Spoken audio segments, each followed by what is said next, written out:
Então, muito boa tarde a todas e todos. Espero que vocês estejam bem, com saúde, que tenham passado bem essa quinzena ali, desde a nossa última aula, né, do dia 8, né? Eu não pude estar com vocês naquele dia, porque nós estávamos com o nono Fórum das Bibliotecas, né? Então, o Jefferson esteve com vocês naquele dia, hoje estou eu aqui, o Rogers também, colega Rogers do departamento também está junto, né?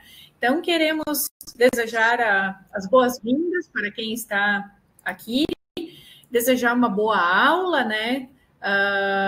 Desejar que as professoras sejam bem-vindas também, né? Então, estamos já no nosso quarto e último encontro, né? Como estávamos falando aqui antes de iniciar a gravação, passou muito rápido, voou, né? Então, desejamos uma boa aula e passamos a palavra para as professoras, né? A gente vai estar aqui nos bastidores, qualquer coisa é só chamar, qualquer necessidade, tá bem? Então, passando a palavra para as nossas queridas professoras Elisama e Rose. Bom, gente, boa tarde a todos e a todas. É sempre um grande prazer a gente estar aqui podendo trabalhar com vocês, trazer algumas discussões e ficar nesse processo de construção de conhecimento de forma coletiva. Então, no início, nós tivemos aulas em formato de oficina e em formato de discussão. A de hoje também é em formato de discussão. A gente vai trazer aqui alguns pontos sobre o processo de inteligência artificial e produção de conhecimento e os desafios, as possibilidades que as soluções de IA elas vêm trazendo aqui para a nossa sociedade atual. Você quer falar alguma coisa, Rose, antes de eu começar? Porque eu que estou com a apresentação aqui. Não, eu quero só reforçar esse sentimento realmente de que, como a Eliane falou, parece que passou rápido, né? Tivemos 4 encontros, foram encontros quinzenais, mas realmente, assim, foi muito rápido.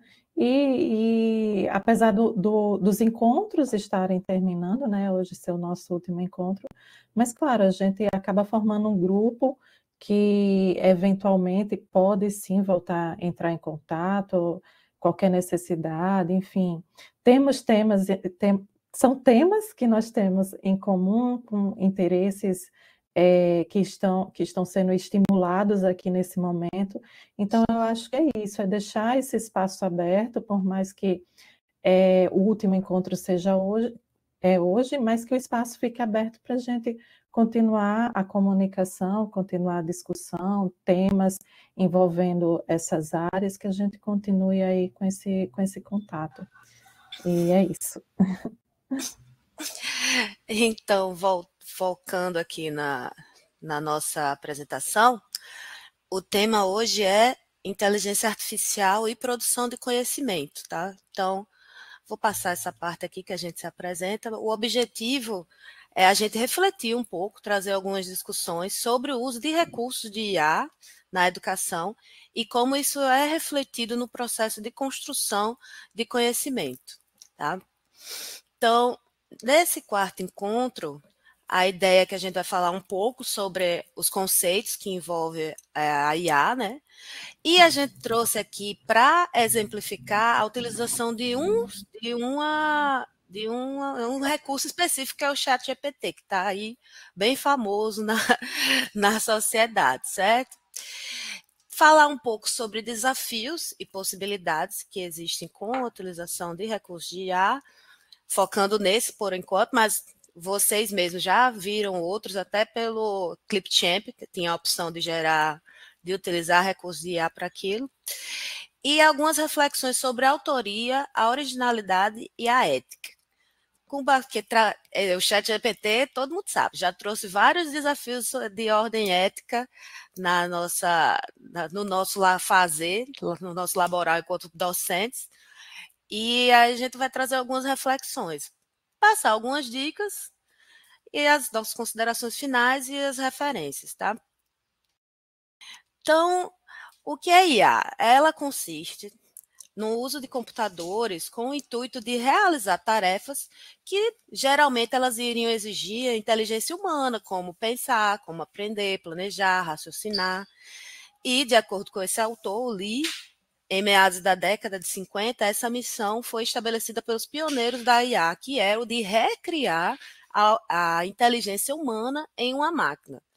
Então, de início, foi imaginado como um propósito bem ambicioso, porém bem definido, porque foi há bastante tempo, né? Isso gerou uma série de desdobramentos.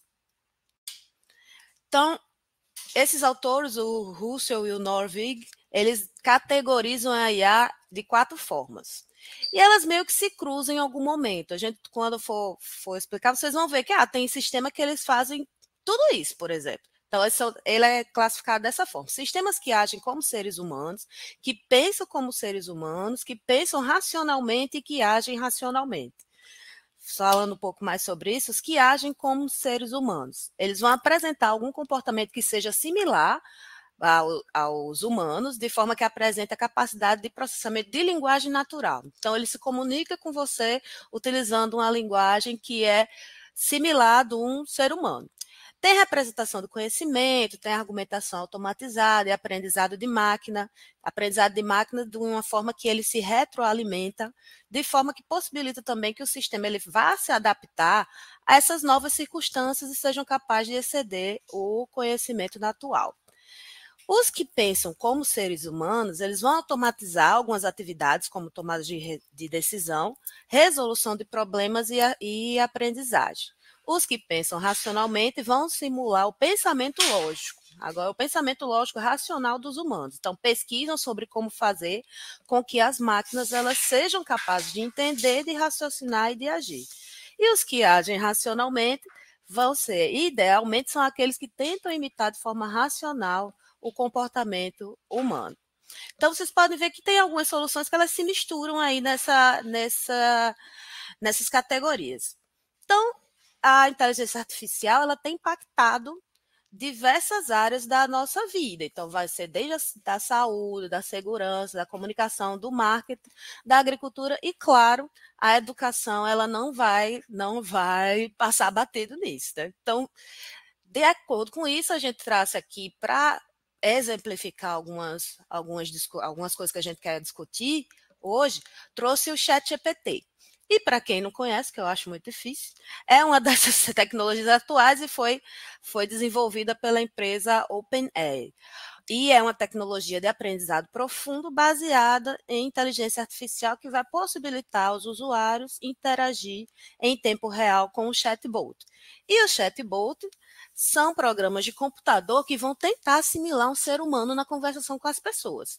Então, tem alguns que a gente já conhece, o ChatGPT, a Alexa. É um dos tipos de ferramentas que tentam imitar uma conversação com as pessoas. E Filatro, ela no livro dela de 2020, fala que o chatbot ele pode ser compreendido como um robô que vai permitir a interação e acesso a funções computacionais via texto ou voz, ou seja, é um sistema destinado a interpretar a linguagem natural, que é a que eu falei, a linguagem que utilizamos, né, dos seres humanos, em contraste com interpretar a linguagem de computadores e responder da mesma forma. Então, quando a gente utiliza esses recursos da IA, então, quanto a gente usa o ChatGPT, ele se retroalimenta. Então, ele vai coletar as informações para que ele retroalimente o seu cérebro, digamos assim.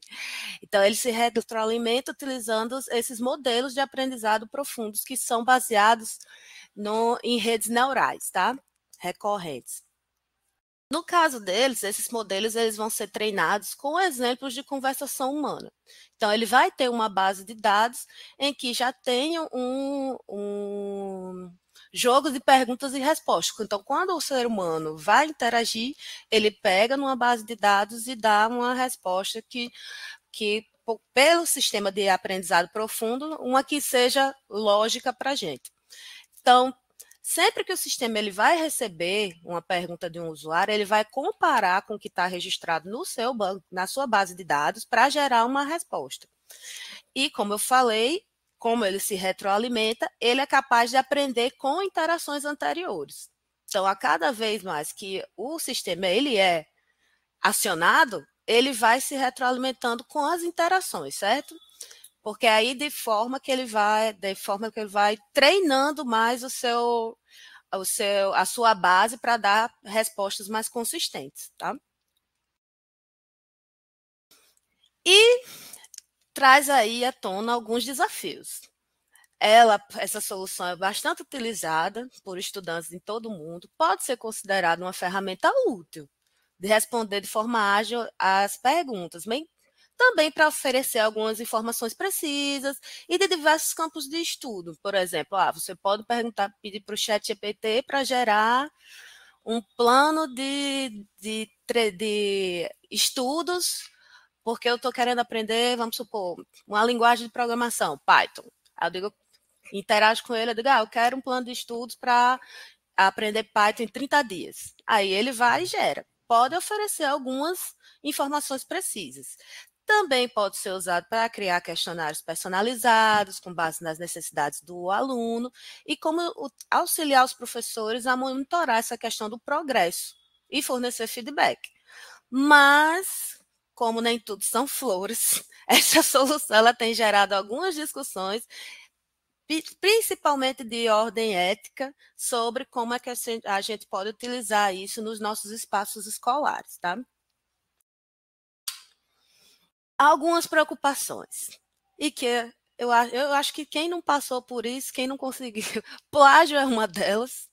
Então, os alunos estão fazendo as atividades utilizando o ChatGPT, ou então, até TCC, eu já tive que passar, por exemplo, no anti-GPT para ver se aquele trabalho tinha sido gerado por uma IA ou tinha sido feito pelo aluno.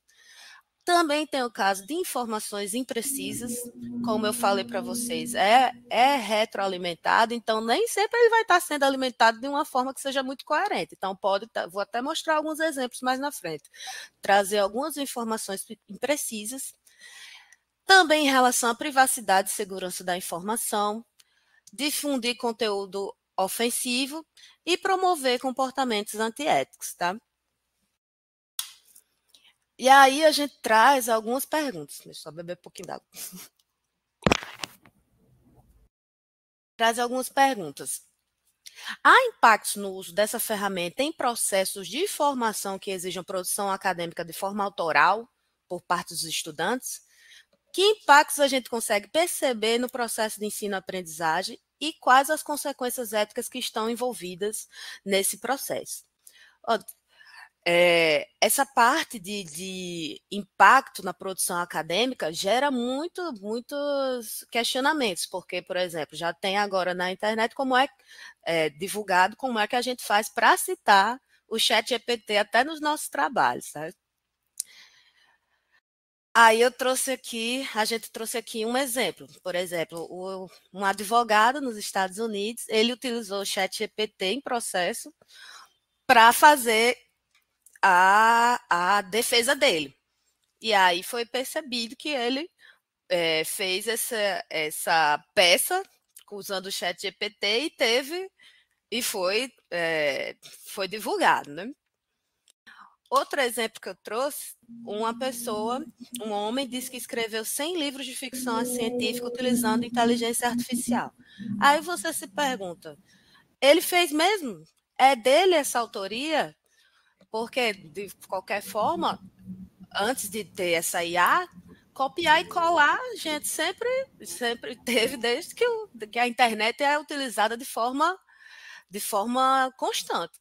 E ele disse que utilizou um sistema e ele escreveu. Mas ele escreveu mesmo? Mas aí a gente traz algumas reflexões, porque recursos de IA é uma realidade sem volta. Então, é preciso que a gente se adapte a essa nova realidade e que, como a gente já falou em aulas anteriores, a gente faça a transposição didática para que a gente possa utilizar de forma mais satisfatória.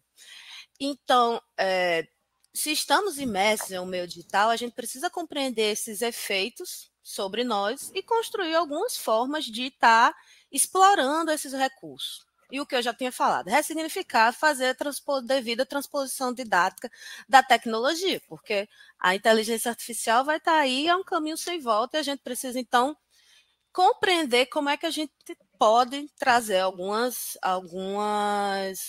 soluções para utilizar no nosso espaço na educação. Lisama, eu queria só acrescentar algo. Eu acho que esse tema em si é um tema muito importante, principalmente nessa realidade que nós estamos hoje, né? Nós estamos em um momento onde essa tecnologia veio com força para a sala de aula, foi absorvida pelos nossos alunos, né, no geral. E aí eu acho que até um momento, quem quiser compartilhar alguma coisa aí no chat, alguma situação que vivenciou, porque, assim, para mim, isso teve um impacto na minha sala de aula. Hoje eu vejo muito essa situação em uma disciplina específica, que é de linguagem de programação. Eu vejo que os alunos, quando eu entrego algum exercício, quando eu passo algum exercício, o que eles fazem? Eles pegam as orientações que eu forneço, colocam no chat GPT ou em outra inteligência e copiam aquela resposta e tomam aquela resposta como verdadeira. E aí, qual é o problema disso? E isso eu falo constantemente em sala de aula. Primeiro, o chat GPT, as inteligências no geral, elas não têm um compromisso com a verdade. Então, aquele código, aquela transcrição ali aquilo que ele copiou, né, do prompt, pode não ser a forma correta. E com frequência eu vejo erros. Por mais que tenha sido gerado por uma inteligência, eu encontro erros. E são erros de lógica, e às vezes são situações que eu trabalhei com os alunos um conteúdo X e a ferramenta desenvolveu aquela resposta com conteúdo Y. E aí os alunos não têm a maturidade ainda para perceber a diferença.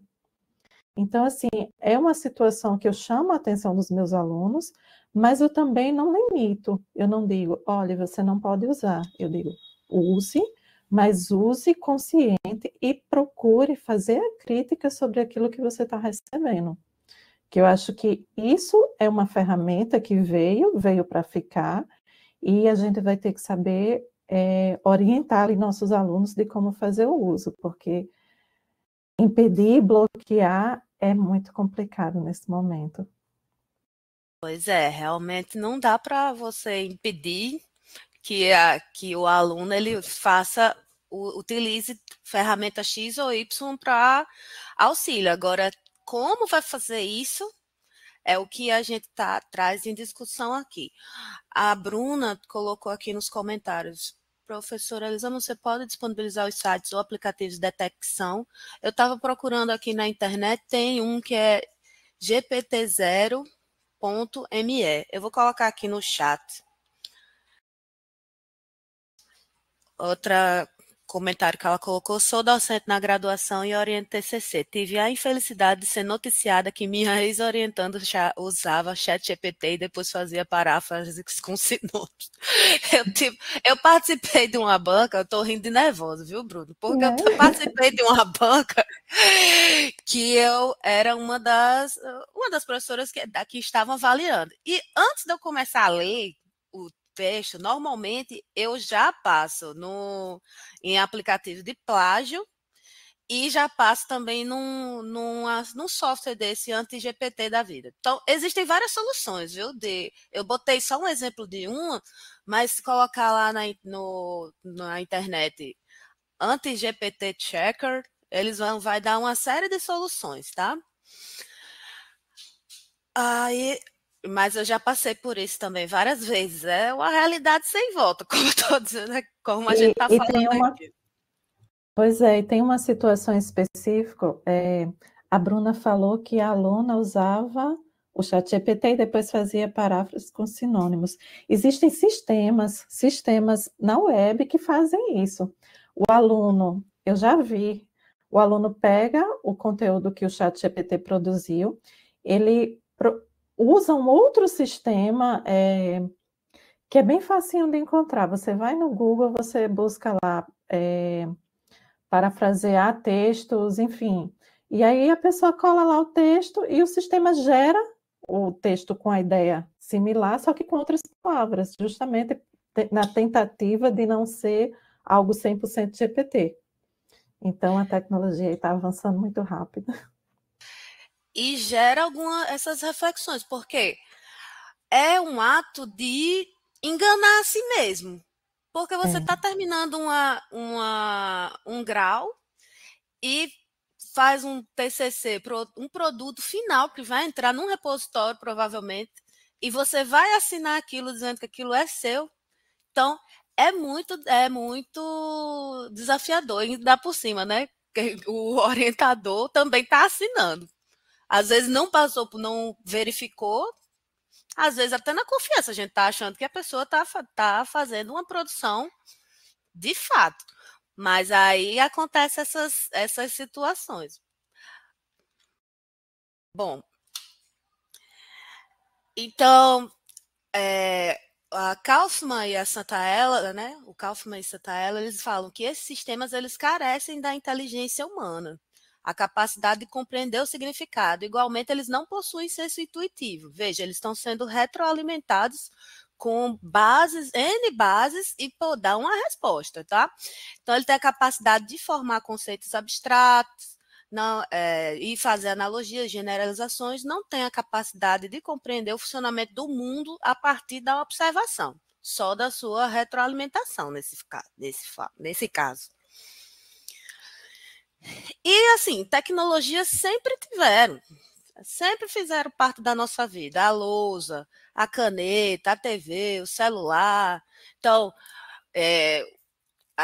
as plataformas de streaming assustaram as pessoas os empresários que tinham cinema, achando que ia deixar de existir. Pessoas que achavam que com a vinda da TV, com o surgimento da TV, ia deixar de existir o rádio. Não deixou. Tá? Foi até ressignificado. A gente encontra várias outras formas de escutar um rádio, por exemplo. O celular virou um computador. Hoje em dia a gente pode fazer tudo pelo celular, né? Nossos celulares são smartphones. Então sempre tiveram tecnologias e sempre vão surgir novas, tá? Então e a gente pode utilizar sempre elas sempre vão fazer parte da educação. E os recursos de IA não podem mais, nem que queiramos, não podem mais não fazer parte disso daqui também. E também outra coisa que preciso lembrar é que sempre teve o copiar e colar.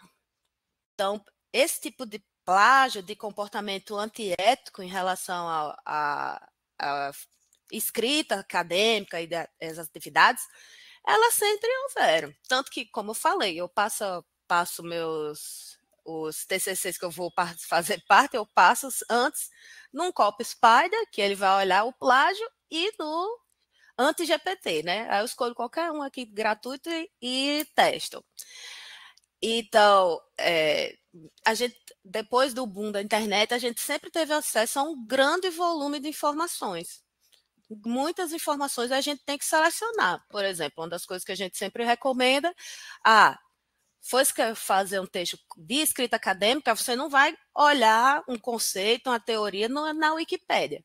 Porque até minha sobrinha de 10 anos, ela consegue entrar lá na Wikipédia e mudar um conceito. Aquilo ali tem validade acadêmica? Essa é a questão. E sempre houveram recortes de texto que auxiliavam, de certa forma, a compreender determinado conteúdo. Mas como a gente vai fazer isso? Aí que tem que trazer essa discussão. Então, mudanças, elas sempre vão trazer conflitos, sempre, em tudo que é ordem, sempre vai trazer reflexões, exigir novos direcionamentos, de forma individual ou coletivamente. A questão é que a IA ela vai além da prática do copia e cola, porque põe em discussão alguns conceitos caros para nós educadores, a questão da autoria, a questão da originalidade e a questão ética. E eu estava lembrando até também, tipo, Antes de a gente utilizar o computador, não tinha a Barça? A Barça não deixou de existir, mas ela está ressignificada em outro contexto, sabe? E aí, como é que a gente vai trabalhar isso? É o que a gente traz em questão aqui. Porque a gente começa a pensar em questões de autoria. Por exemplo, a aluno de Bruna, que fez o TCC todo do ChatGPT, ela fez aquilo mesmo. Então, a questão da autoria é algo que se instaura de forma mais evidente a partir do advento da imprensa e com a propagação do escrito em substituição à oralidade do livro. Tá? E essa questão da autoria na escola, principalmente quando a gente trabalha com produção textual, ela tem que ser analisada de diferentes perspectivas. Primeiro, o uso da linguagem, as temáticas que são abordadas e as estruturas do gênero. Tem outros fatores também, mas essas são uma das três. Por exemplo, quando eu vi, agora em relação a plágio, eu já tive um aluno que eu fui ler um trabalho dele, e como eu já o conhecia de longa data, eu fui percebendo que aquele trabalho ele não tinha escrito. Então, a linguagem que foi utilizada, a forma de escrever, eu já sabia que não era. Aí eu fui e coloquei na ferramenta de plágio. Não foi pelo ChatGPT, mas também não foi ele que fez. Então, essa questão ela é bastante polêmica, desde sempre, certo? E não vai ser uma inteligência artificial que vai botar um fim nela. Pelo contrário, trazendo para a gente agora outros elementos para a discussão. Porque, por exemplo, o ChatGPT ele produz textos que não têm autoria.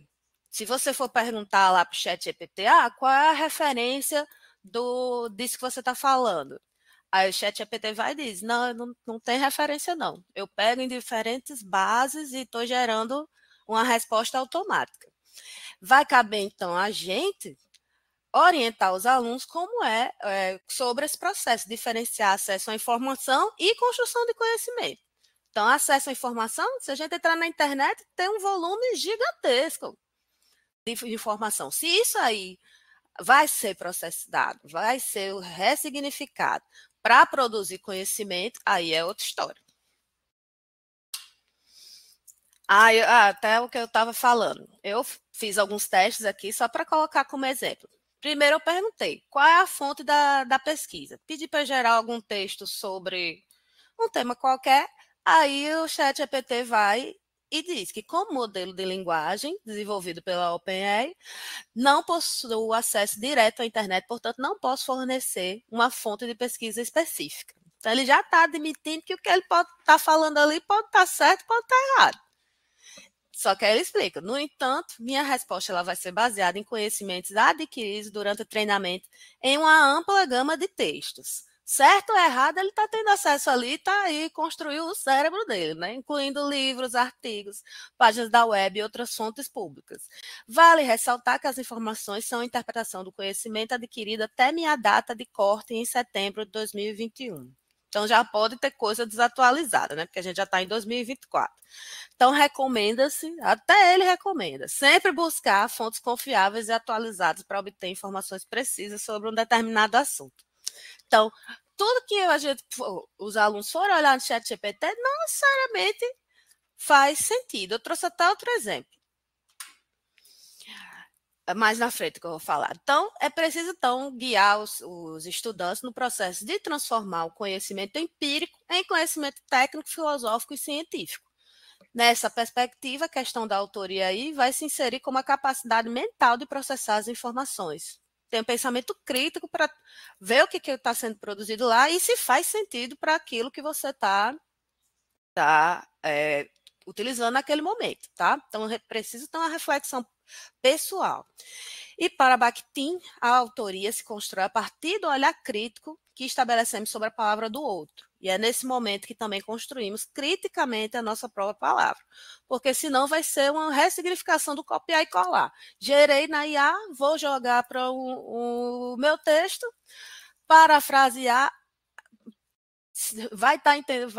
fez algum sentido e entregar para a pessoa. Então, ele não está possuindo a autoria do que está sendo produzido. E muitas vezes pode estar fazendo nem sentido. Então, também é necessário que a escola ela nos permita perceber que nossas produções textuais são realizadas a partir da interferência de outros autores. Então, quando a gente produz nosso TCC, nossa tese, nossa dissertação, a gente não faz tudo, só o que saiu da minha cabeça, a gente se referencia. Só que a gente utiliza aí esse entrecruzamento de informações de uma forma ética. Então, a gente segue padrões, certo? Segue normas técnicas de utilização e de fazer esse copy e cola num processo de produção científica, tá? Então, a autoria, na verdade, ela se encerra na capacidade de estabelecer essas relações entre os diferentes discursos, certo? Que atravessam o nosso olhar para o objeto ou fenômeno sobre o qual nos debruçamos e como conseguimos assumir um posicionamento crítico e reflexivo a partir desse entrecruzamento de informações. Porque, por exemplo, um exemplo qualquer. Às vezes eu estou pensando em dar um feedback para um aluno, aí estou assim, sem criatividade na hora para começar a minha resposta. Aí eu vou lá no ChatGPT e eu digo, me ajuda aí para começar o texto aqui que eu estou enganchado. Aí ele gera, aí eu leio, realmente, aí eu faço o entrecruzamento e produzo a minha resposta. Não é copiar e colar, só estava pensando com uma forma de dar o gatilho. E existem outros exemplos também que você pode utilizar de forma satisfatória, até no nosso fazer laboral mesmo. Então, em questão da autoria, essa seria a base na produção do conhecimento. Entretanto, ela vai se perder com o uso da IA porque ele não cria, ele não dialoga com os textos e dados que coleta. Ele apenas seleciona informações conforme o que foi perguntado ali naquele momento. E de fontes duvidosas. Além disso, né, em relação à originalidade, quem é o autor, existem outras reflexões que vão estar permeando aí a inteligência artificial, como a questão de originalidade, autoria, de criação e reprodução. E reprodução são questões sobre as quais a filosofia, a sociologia e a arte elas já vêm se debruçando e questionando há mais de um século que tem se mantido na pauta cada nova transformação social. Tá? Então, não é algo que vai emergir, né, da criação de IA. O que causa clamor aqui não é mais tanto a tecnologia, não é a discussão da autoria, mas a capacidade de pensar que um ser artificial vai poder escrever tão bem quanto um ser humano, levando a uma necessidade de revisão da forma como procedemos. Então, vai ter aí uma crise em pauta. E muitos outros desafios que também está trazendo para a sociedade.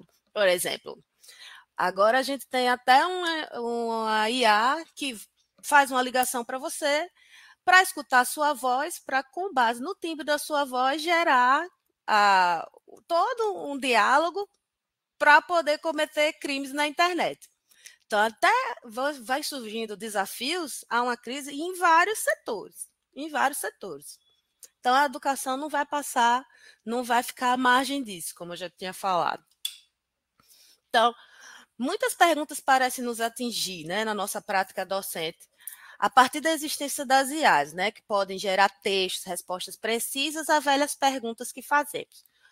O que pressiona a gente que foi até já uma pergunta que colocaram, já pediram um anti-GPT para testar. Como é que a gente vai garantir a idoneidade dos processos de produção de conhecimento, né?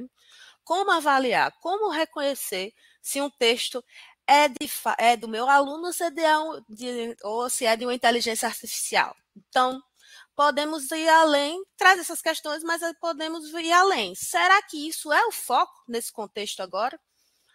Porque se a gente ressignifica a utilização desses recursos de IA, a gente pode potencializar a utilização deles. Então, é importante ter essas ferramentas, mas também é importante que a gente traga à tona essa reflexão para os nossos alunos de como fazer, como avaliar, como utilizar isso no nosso processo de construção de conhecimento. Elisama, só complementando, é interessante que a gente vê, né, nós passamos por dificuldades, enfrentamos dificuldades no nosso dia a dia como docentes, mas a gente precisa reconhecer que a ferramenta também ajuda em algumas áreas. Então, por exemplo, o exemplo que Elisama citou aí da situação que ela travou em um determinado momento para gerar uma resposta ali, e ela buscou o ChatGPT como uma fonte de inspiração ali para dar um retorno. Ela não usou o ChatGPT para dar o retorno para o aluno, mas em um dado momento para que ela pudesse ter ali uma inspiração de fato. E isso a gente vê em muitas situações, não que o ChatGPT deva fazer o trabalho, mas às vezes você pode dialogar com o ChatGPT. Às vezes você tem um determinado assunto, precisa estar com uma dificuldade ali até para expor sua ideia. E aí é uma ferramenta com quem você pode dialogar para organizar melhor o seu pensamento, planejar melhor, como foi outro exemplo que Elisama deu, né, do plano. Eu quero aprender determinado assunto. Você poderia ali me ajudar a fazer um plano para isso? Você consegue uma boa ferramenta para lhe ajudar, né? Não como um orientador oficial, mas como algo que pode lhe ajudar a destravar em algumas situações. Claro, você tem que ter o pensamento crítico sobre ela. Uma outra coisa, assim, estamos no meio acadêmico, nós focamos muito nos nossos alunos, né? Mas, por outro lado, enquanto pesquisadores, nós temos também uma outra situação. Enquanto pesquisadores, nós somos cobrados também a ter uma alta produção, e isso é um problema que nós temos enxergado no uso do ChatGPT. Pessoas, pesquisadores, que precisam ter uma alta produção, acabam recorrendo a essas ferramentas também. Então, assim, não são apenas os alunos, né? Infelizmente, é um problema em vários níveis, enfim, da academia. Mas é isso, a gente precisa, eu não vou prolongar muito, porque eu sei que a Elisama vai trazer alguns exemplos. Pode continuar, E né? essa questão do burlar a si mesmo, né? Você está enganando a si mesmo quando pega uma ferramenta dessa e pede para gerar e usa de forma leviana. Então, a reflexão principal aqui é sobre a produção de conhecimento, porque a produção acadêmica, ela é em si, para si, um trabalho de recorte e colagem. Todas as nossas produções nunca são unicamente com voz, com somente a nossa voz. Então, a gente faz um estudo, faz um recorte e colagem com ética. Então, a gente utiliza os autores de forma ética. Então, a originalidade já não é nela um item considerado elemento fundamental. Tá? A não ser se considerarmos que a originalidade ela se constitui em um olhar diferenciado do pesquisador sobre o seu objeto. Então, aí vai dar uma outra ressignificação. E como eu já tinha falado, quando a gente está trabalhando com produção acadêmica, essa questão do recorte e cola, ela vem com uma responsabilidade básica que é a referência. Então, tanto quando eu perguntei lá para o ChatGPT qual é a referência, não há referência. Então, a referência é uma das bases da nossa reflexão aqui, porque ela é fundamentada pela ética. Então, a gente vai reconhecer aqui que a gente não criou nada do zero. A gente reconhece em certos momentos a nossa falta de originalidade, reconhecemos a nossa apropriação do outro ao referenciarmos o que a gente está citando. Então, o que vai garantir, enquanto constituinte do nosso fazer acadêmico, é a ética. Então, quando a gente utiliza de forma adequada a utilização dos autores que a gente está referenciando, aí sim é o que é coerente de ser feito na produção. E o que o ChatGPT vai permitir aí é burlar, ignorar essa ética, não somente para nosso professor, para uma banca, que foi o que aconteceu com a Bruna, que vai nos avaliar, mas para nós mesmos. É o ato de burlar nós mesmos. O que estamos construindo com isso, com essa produção? Então, que consideramos que, com base na demanda que fizemos, desconhecemos as fontes que o sistema vai buscar para construir o texto. Então, ele pode ter pego da definição de um autor que a minha sobrinha de 10 anos fez, certo? Então, a IA ela faz um processo similar ao ser humano, busca dados e referências a que tem acesso para construir o que dela é demandado, certo? O que vai gerar uma série de preocupações. Aí a gente pensa, essas informações são seguras? Esses dados são verdadeiros? Qual é o recorte teórico? Às vezes você tem uma linha teórica, quer desenvolver, pede para o ChatGPT escrever algo para você que vai numa linha teórica totalmente diferente. Então, claro que a ferramenta ela vai evoluir a partir do uso, mas, no entanto, ela evoluirá, mas quem a ela recorre também? Quem vai estar utilizando essa ferramenta vai estar evoluindo? Será que haverá? Porque quando a gente faz as nossas produções acadêmicas, que nós recorremos a outras referências, nós estamos referenciando, lendo, produzindo conhecimento. A gente está fazendo uma leitura crítica. Não foi um simples copiar e colar. Então, foi devidamente referenciado seguindo uma ordem ética. Então, a orientanda de Bruno, ela realmente pecou nisso daí. Ela não construiu nada, ainda perdeu a orientação. Então, será que haverá uma legião de estudantes incapazes de desenvolver esse processo de pesquisa, de estudo, de recorte, de seleção de informações e de construção de uma produção de conhecimento? Está sendo de fato produzindo conhecimento? Então, como eu já tinha falado, para além de ser uma ferramenta que vai facilitar a vida atarefada e corrida dos estudantes, vai ser uma ferramenta de burlar a si mesmo e aos outros. Vai estar se enganando.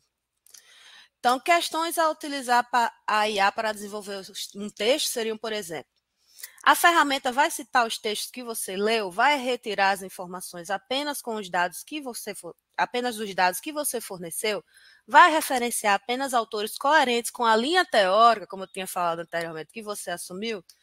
E outra, você vai saber fazer as perguntas necessárias para obter as respostas que você precisa?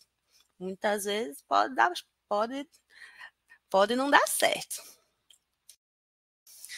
Outros problemas que podem acontecer é, por exemplo, a IA vai criar um texto referenciando autores que simplesmente não existem. Pode dar links quebrados, não tá devidamente baseado, entre outros.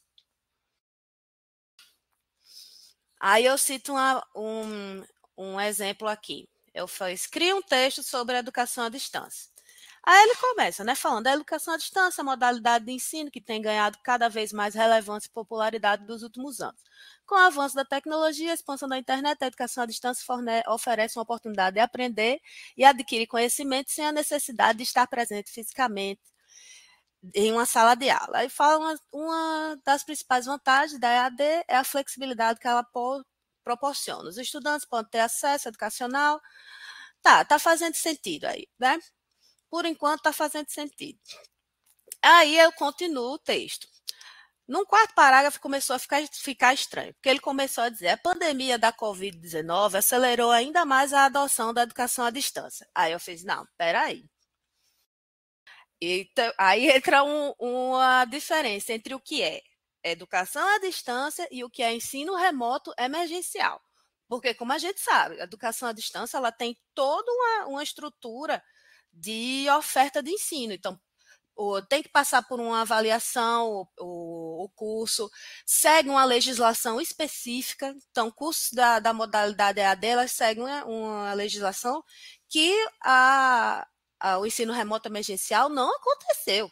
Então, como o nome já disse, foi emergencial. Então, os professores eles tiveram que se adequar na sua casa para dar continuidade à formação deles, a transposição de um ensino presencial para um ensino remoto, que a gente sabe teve muitos percalços, certo?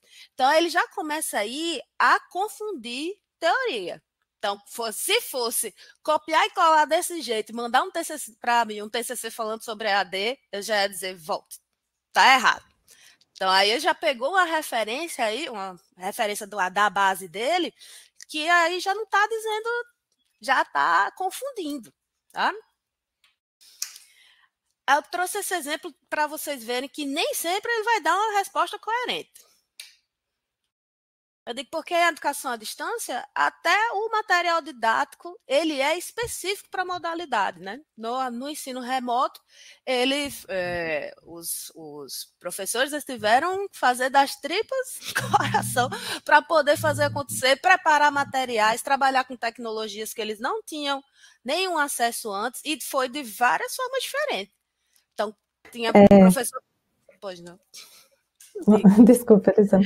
Não, é interessante porque ele, nesse caso aí, ele está ajudando a divulgar um conceito que está incorreto. Porque muitas pessoas, a gente sabe que entendem EAD por isso. Elas não fazem a diferenciação.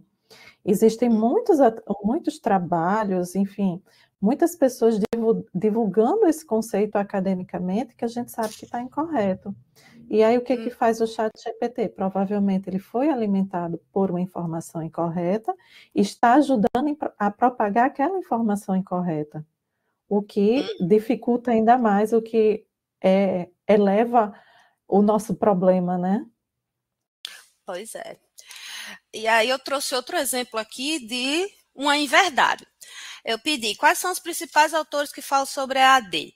Aí ele falou vários autores. Eu reconheço alguns deles, mas eu já vi, professora Nara, ela não é da Universidade de Santa Catarina, ela é da Universidade de Brasília. Aí eu fiz, aí eu peguei e já tirei esse print para vocês verem que pode ser que tenha alguma coisa coerente aí. Eu não terminei de ler o resto porque eu parei logo na primeira. Bom, já está errado aqui.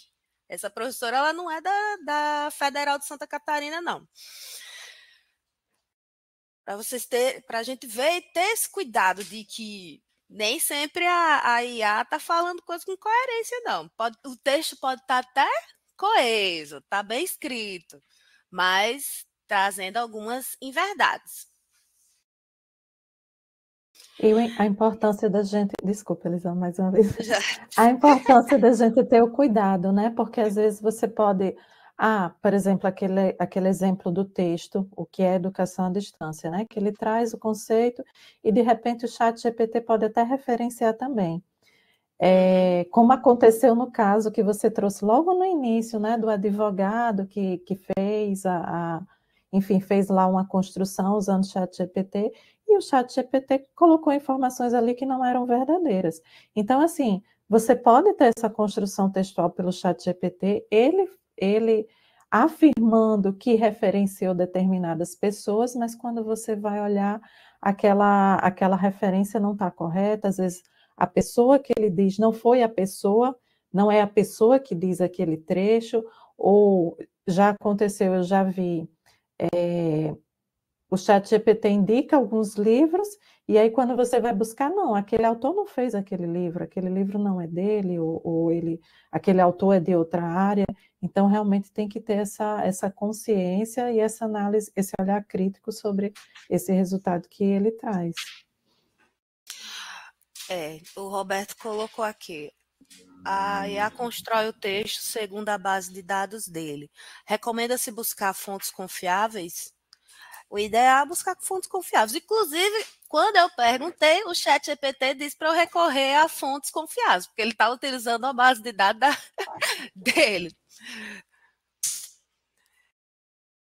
A Bruna disse que não deixou ir para a banca. Muito bem, professora. Comentou em sala que estava em dias com o cronograma, pois usava a IA e estimulou os demais colegas que vieram me contar no mesmo dia. Nossa Senhora. Tô rindo nervoso. Vai voltar aqui. E no caso da gente, enquanto professor, é preciso que a gente faça essa transposição, essa ressignificar o ChatGPT para uso educacional. Então, ao aceitar que uma ferramenta como o ChatGPT oferece sem o devido pensamento crítico e ressignificação sobre o objeto de pesquisa e interação com a IA, seria prejudicial para o processo de ensino e aprendizagem. Porque se a gente só faz o copiar e colar de uma IA, a gente não está atuando no processo de construção do conhecimento. Então, vai estar formando indivíduos construídos na superficialidade, para ser mais veemente na mediocridade.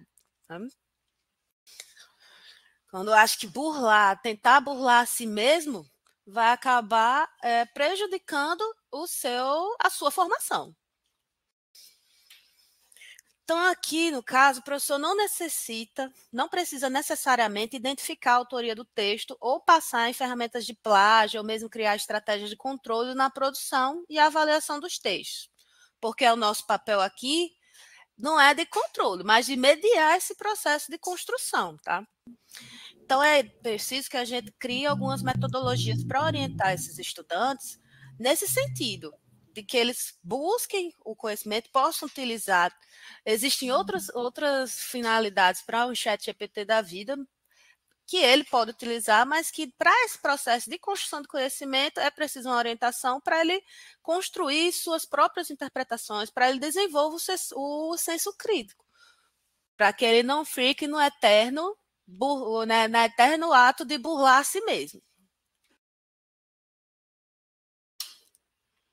Então, a gente traz aqui no QR Code, né? Vocês podem acessar por esse QR Code, algumas dicas para a utilização do ChatGPT, por exemplo. Você pode utilizar como uma ferramenta de pesquisa, trazer resultados mais complexos e específicos do que o Google.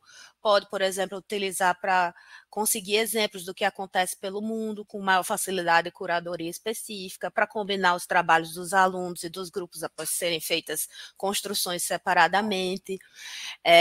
Avaliar junto aos alunos as entregas do ChatGPT, por exemplo. Tem vários exemplos de como a gente pode utilizar essa IA de forma não medíocre, tá? Então, pode perguntar ao ChatGPT sobre as definições e autorias em diferentes níveis de conhecimento.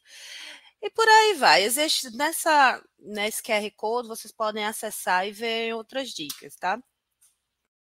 A gente pode também pedir algumas resenhas, resumos de texto, pode conseguir encontrar autores, fazer pesquisas globais de produtos e serviços, traduzir, criar textos. Eu já usei isso para traduzir e criar textos em outra língua, certo? Então, porque o ChatGPT às vezes é mais avançado que muitos desses tradutores que a gente pega literal, como o Google Tradutor, por exemplo. Então, eu também já utilizei dessa forma. Perguntar ao ChatGPT como ele pode ajudar na aula um determinado tema, pedindo algumas dicas de atividades que eu pudesse trabalhar com os meus alunos. Às vezes eu posso encontrar formas de escrever mais apropriadas a um determinado público ou situação, tá? Existem várias alternativas. Por exemplo, gerar alguns jogos, atividades divertidas sobre um determinado tema, criar códigos de programação. Isso aí é mais para a Rosa e para mim. Códigos de programação seguindo algumas instruções. Então, a gente pode pedir para ele gerar esse código. Mas é aquela coisa, se você não lê o código de forma crítica, então você acabou não aprendendo nada, tá? Desculpa, Zana. Eu não sei se tem alguém aqui de TI nessa turma, mas é interessante, bem, se houver alguém, né, a gente pode discutir sobre isso. Existem algumas ferramentas hoje que facilitam muito a produção de código, então você usa uma ferramenta, um ambiente de desenvolvimento integrado a essas ferramentas de IA, e é interessante a nível de produtividade. Hoje em dia, essas ferramentas, elas têm sido bastante assertivas, digamos assim.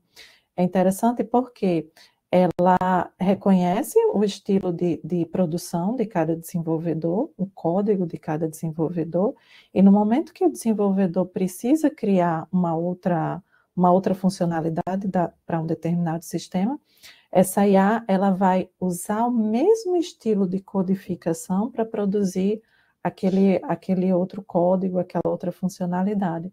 Isso aí, de todo, não é ruim para quem está desenvolvendo, porque ganha em tempo ali de desenvolvimento, né? Mas, claro, do mesmo jeito que a gente vem discutindo aqui, é importante fazer análise e ver se está sendo produzido corretamente, está atendendo a funcionalidade ou requisito que necessita. Mas, assim, de fato, é algo que veio ajudar a área de desenvolvimento em si.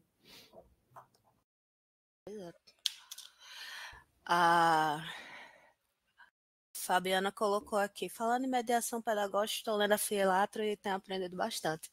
Esses livros são muito bons mesmo. Eu estou lendo agora o Data Science na educação, também muito bom. Bom, outra dica também, tem esse Instagram, que é Pela Inteligência, que ele traz uma série de postagens interessantes sobre o uso de IA de forma geral, né? Mas aí também tem ele traz mais algumas dicas, por exemplo, você pode pedir para o chat GPT que gere algum discurso ou algo com base no tom, com base no formato, pedir para ele assumir algum papel, perspectiva a adotar enquanto interage, indicar um objetivo, contexto. Então, você pode gerar alguns comandos que podem auxiliar você no seu fazer laboral.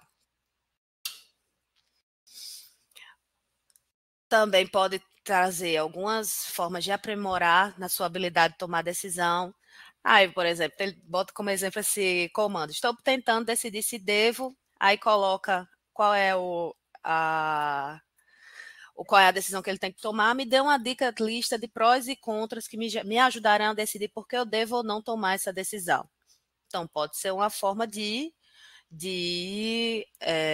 utilização. Adquirir conhecimento com os melhores, desenvolver um mentor personalizado, acelerar o processo de aprendizado. Então, por exemplo, colocou aqui, atualmente estou aprendendo sobre, e coloca um assunto. Faça-me uma série de perguntas que testarão meu conhecimento. Indique as lacunas de conhecimento em minhas respostas e me dê respostas melhores para preencher essas colunas. Então, é uma forma estratégica de utilizar uma IA, pedindo para ela gerar as perguntas, você responder e ele corrigir, e a própria IA corrigir, tá? Outra forma que você pode fazer aí, converter o ChatGPT em seu assistente estagiário, explorar e adquirir novas habilidades, produzir diferentes tipos de comando, de texto ou conteúdo. Então, botar um tópico, como escrever de forma persuasiva, executivo de negócios, formato, pensando no discurso, dizendo o tom, eu quero que você fale de uma forma, sei lá, forma mais bem-humorada. E assim, utilizando de forma mais estratégica. Aí a gente também pode... Depois vocês vão pegar esse material, vocês vão ter acesso, e é interessante que vocês façam esses testes também, dentro da sala de aula, na sala de aula e também no seu fazer do dia a dia mesmo. Tá? Não, hoje a aula foi rápida. A gente poderia colocar o pessoal para fazer uns testes também, ver se ele está... eu acho que seria bom, Elisama. E assim, eu acho que vale ressaltar que nós focamos no ChatGPT, mas existem outras ferramentas. Por exemplo, uma ferramenta que eu costumo consultar, o Gemini, da Google, né? Então, é uma ferramenta que você consegue também dialogar, consegue obter informações da mesma forma. E você pode usar o prompt justamente pensando num controle como esse que você acabou de mostrar. Você pode passar comandos, né, para o prompt. Faça determinada coisa, por exemplo, se você fosse um estudante do ensino médio, o que você faria nesse contexto? Então, assim, você pode colocar realmente a ferramenta IA para trabalhar para você passando exatamente as instruções que você precisa. Então, é interessante essa prática, né? Isso, até para você mesmo ir explorando e vendo as possibilidades e como você pode levar isso para a sala de aula também.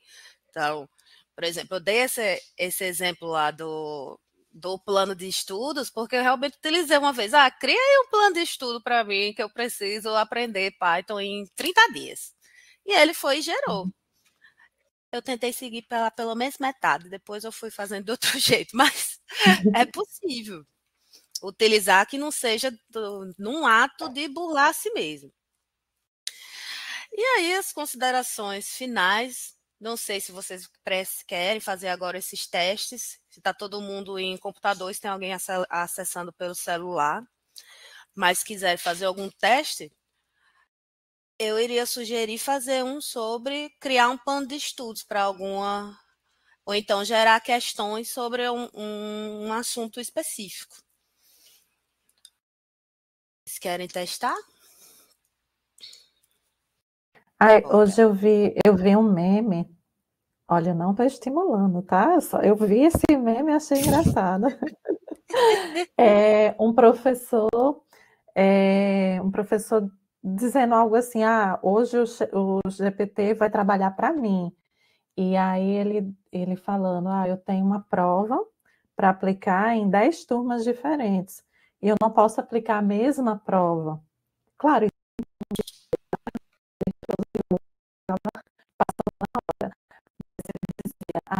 preciso aplicar essa. Está travando um pouco? Travou? Voltou. Travou um pouquinho. Volta um pouquinho que tu fala. Pronto. Tá travando. Ela tentou, mas ele tem uma prova para aplicar em 10 turmas. Acho que ainda está travando, vê se Rose. Tá? Ai, meu Deus, espera. Acho que agora está melhor. Tenta aí falar.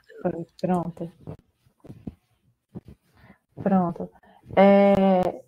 Era em tom de humor a situação, e o professor dizia: eu tenho uma prova para aplicar em 10 turmas distintas, e vou fazer o chat GPT trabalhar para mim. Então, o que ele fez? Ele pegou aquele conteúdo, ele só tinha uma prova, ele tinha elaborado uma prova e precisava que de mais 10 provas que cobrassem o mesmo conteúdo, né? Então, ele informou lá no chat GPT e pediu: crie mais tantas provas para mim, diferentes, né? Para aplicar enfim, seguindo essa mesma ideia. Então, é isso, assim, a ideia é a gente passar comandos, informar comandos para a ferramenta, para que ela faça essa geração conforme as nossas orientações. Agora, claro, são situações que precisam ser muito bem balanceadas aí, enfim, precisamos ter esse cuidado, né? Como a Elisama já falou aí, como ela vem falando desde o início. Isso, é preciso saber perguntar. O que é coerente que a gente faça pergunta e faça uso dessa tecnologia? Porque senão vai estar ressignificando copiar e colar. Pois é. Gente, as considerações finais que a gente traz aqui hoje para vocês, a aula vai terminar cedo. Se o chat GPT ela permite acesso a várias informações, se ela é capaz de transformar dados em produções com razoável qualidade e profundidade, dotada de lógica, coesão e coerência, então a gente pode utilizar, sim, como um instrumento útil nos processos de ensino e aprendizagem. A gente só precisa ressignificar o como. Como é que a gente vai fazer isso? Então, para isso, seu uso precisa estar amparado em bases afetivas, educativas e éticas que permitam que nós, enquanto indivíduos, possamos compreender essas possibilidades de desenvolver e as responsabilidades em relação a si mesmos, aos outros e à sociedade como um todo. Então, a gente não vai se preocupar com a ferramenta em si, a gente está se preocupando aqui com a finalidade, com as possibilidades que a gente pode trazer isso em sala de aula, de forma a ampliar essa perspectiva da sala de aula como um espaço desterritorializado, né? Não vai ser, então, agora essa ampliação como um espaço fixo e territorializado. Aí eu ainda coloquei esse teste aqui. Me diz uma fala inteligente para terminar uma aula que aborda inteligência artificial e produção do conhecimento para os alunos do IFSC. Aí gerou essa resposta aí, eu achei coerente.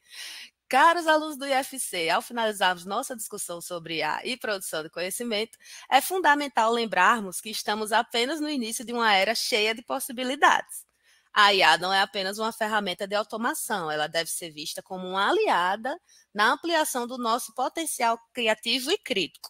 Ao utilizarmos essas tecnologias, precisamos fazer isso de forma consciente e ética. Até isso o ChatGPT se ligou de falar para a gente. Sempre questionando como podemos utilizar a IA para resolver problemas reais e contribuir para uma sociedade mais justa e inclusiva. Então, o que aprendemos aqui hoje inspire cada um de vocês a serem não apenas consumidores de tecnologia, mas também produtores de conhecimento e agentes de mudança em suas áreas. Obrigado pela participação de todos. Gostei dessa despedida aí do ChatGPT, por isso que eu fiz, vou copiar isso aqui que vai ser a fala para a gente encerrar o nosso momento. E aí, como sempre, a gente traz uma proposta de atividade, tá? No caso, a gente quer aqui temos nossa turma plural, né? São professores de várias áreas, então a gente quer que vocês escolham um tema da sua área de atuação, qualquer tema da sua expertise, e tenta elaborar um plano de aula com a utilização de recursos de IA. Então, é aquela parte de procedimentos avaliativos, pensar em alguma ferramenta de IA, como ela pode auxiliar para vocês no processo de construção de conhecimento. E aí a gente vai colocar um modelo do plano de aula no sistema para vocês baixarem. Caso vocês não tenham um específico, pode ficar em aberto também, pode utilizar qualquer modelo de plano de aula que vocês já tenham trabalhado, mas quem não tem, a gente vai colocar um modelo de plano de aula lá, certo? Então é isso, se tiver alguma dúvida, ou se não, pode falar com a gente depois de forma assíncrona, né, pelo sistema, não tem. E, assim, só acrescentando, existem várias ferramentas de inteligência artificial, né? Então, o que vocês puderem trazer de ferramentas para essa atividade é importante, é interessante, né?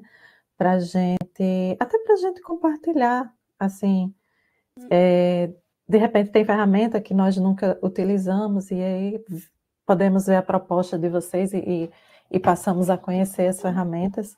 Então, assim, é interessante se estender um pouco mais, né, ampliar essa visão que nós temos sobre essas ferramentas. Elisama, eu lembrei agora, eu acho que era até uma coisa que a gente poderia ter comentado, que nós usamos ferramentas, chatbots nas nossas disciplinas. Nós temos um curso em específico de formação em educação à distância pelo campus, que inclusive a Elisama foi a coordenadora de um projeto que nós desenvolvemos um chatbot para ajudar os alunos nos estudos durante esse curso. Então, assim, é uma coisa que a gente, enfim, enquanto professores, enquanto pesquisadores, nós também podemos pensar em ferramentas específicas para os nossos alunos. As ferramentas, o próprio ChatGPT, a gente pode derivar aí outras versões usando o motor original, né, a plataforma original, e derivar outras ferramentas. E isso aí realmente é um mundo que a gente pode pensar em explorar e usar de diversas formas na nossa sala de aula com os nossos alunos. É mesmo, já tinha esquecido desse projeto, porque foi 3 anos atrás que a gente começou a trabalhar com o desenvolvimento de chatbots para uso educacional. Aí esse específico que a gente criou, até hoje funciona, né? Não funciona pelo Telegram, que a gente deu acesso para os alunos, porque se eles tivessem questões gerais sobre os conteúdos do curso que nós ofertamos, que é o curso de formação em EAD, ele teria uma IA que ia poder interagir com ele 24 horas por dia, porque o professor uma hora tem que dormir. O chatbot não, ele podia interagir e tentar sanar alguma dúvida via Telegram. Dando sequência a esse projeto, no outro ano a gente fez umas Rose já tinha ido para o doutorado, sobre um chatbot para auxiliar numa secretaria acadêmica. Porque, por exemplo, aqui nós temos com matriculativa mais de 1.000 alunos. Então, a secretaria é um grupo de 3 pessoas, a secretaria. E tem um volume gigantesco de trabalho para poder suprir, né, dar conta da secretaria. Então, a gente criou um chat GPT criou um chatbot com o intuito de sanar as principais dúvidas que alunos e professores têm. Por exemplo, como é que eu faço para ter aproveitamento de disciplina? Ou então, como é que eu faço para receber o meu diploma? E essas dúvidas, o chatbot ele tentava auxiliar esse aluno ou esse professor. Tipo, como é que eu faço para pedir meu diário de volta? Para poder. Essas questões. E é muito interessante como a gente utilizar de forma mais apropriada esses recursos. E eu acho que é isso. Se vocês tiverem mais algum questionamento, se não, a gente sugere realizar essa atividade lá, a gente vai abrir um espaço para postagem e agradeço. Eu acho que eu coloquei aqui as referências. Nesse QR Code aqui, tem um artigo que eu desenvolvi com a professora Ilane sobre esse assunto, se vocês quiserem dar uma lida também depois para aprofundar, né? A gente trouxe essas discussões sobre essas questões de ordem ética e de utilização de autorias. Também bem essa discussão que a gente trouxe hoje, se vocês quiserem, tá aí. Então é isso. Se não tiverem mais nenhuma dúvida. Eu vi que a Fabiana estava escrevendo. Agora ela escreveu aqui, a Fabiana. Um agradecimento. Achei que era alguma dúvida, né? Um agradecimento. Professora Elisama e professora Rose, vamos combinar uma data final aí para que os nossos colegas cursistas aqui consigam realizar a atividade. A gente não tinha combinado isso, né? Mas o que vocês acham? Hoje é dia 22, até o final do mês, até o dia 31, o que vocês acham? Porque daí as colegas encerram o trabalho no final do mês, né? Pode ser? Para vocês, tudo bem? Sim. Pode sim. Daí fica aberto, então, até o dia 31. Outubro tem 31, né? Pode ser? Tudo bem? Pronto, combinado. Pode ser. Tá. Então, de nossa parte, né, da parte do Departamento de Formação e Práticas Educativas, que foi o organizador de mais essa formação, nós só temos a agradecer, né? Agradecer a vocês pela pronta disponibilidade, pela tratativa muito leve, pela conversa, pelo diálogo agradável, né?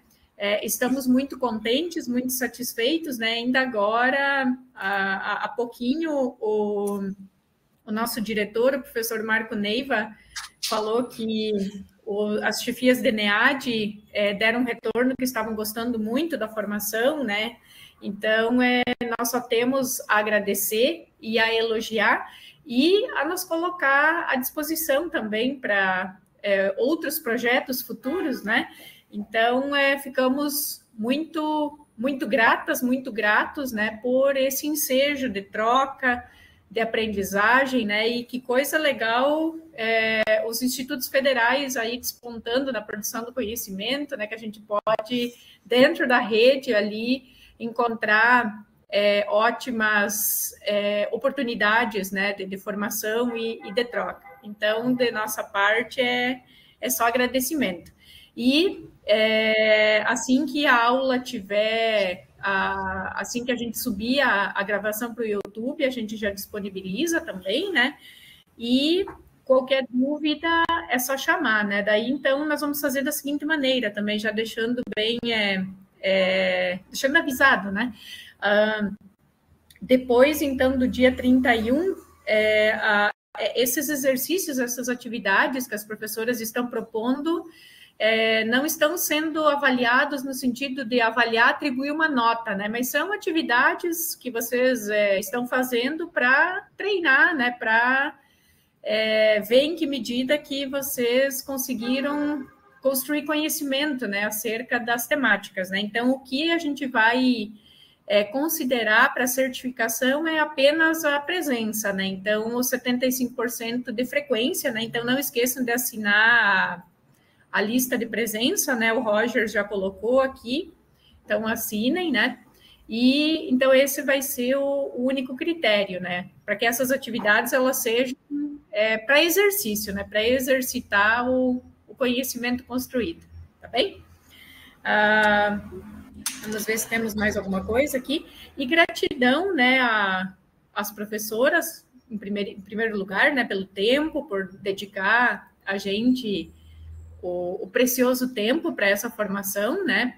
Gratidão a toda a equipe do departamento, né? O Jefferson e o Rogers por ter auxiliado, né? Por sempre estar junto ali nas nossas construções.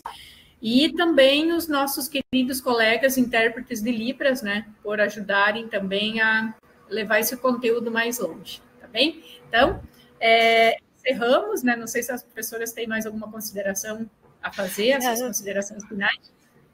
Eu só tenho a agradecer também, foi muito, muito gratificante fazer esse trabalho com vocês e não se encerra aqui, né? A gente está à disposição, sempre que precisarem, podem contar comigo. Faço minhas as palavras de Elisama. Eu agradeço a oportunidade também. O sentimento é recíproco, eu gostei muito de estar esse tempo com vocês. A turma, os colegas, né, são alunos dessa turma, mas somos todos colegas, né? E assim, é muito bom porque o diálogo, essa construção, a gente sai também, a gente termina essa formação também aprendendo mais algo com vocês, então a troca é sempre positiva, né? Eu agradeço a todos e a todas. Valeu, então, muito obrigada, a porta fica aberta aqui, né? E tudo de bom, então, que tenhamos um bom aí restante de ano, né? Adentrando ali logo mais no novembro, ali nas finalizações, né? Tudo de bom para vocês e ficamos à disposição aqui, né? E vamos dialogando ainda até o encerramento total, né? Desse modo. Gratidão, então. Tchau, tchau, pessoal. Tchau, bom pessoal. Restante de dia e de semana. Qualquer coisa é só chamar. Por parte do departamento, basta chamar. Qualquer dúvida ali, qualquer questão é só chamar. Obrigadão. Obrigada. Tchau, tchau. Obrigada. Tchau, pessoal. Boa semana. Grande abraço. Tá.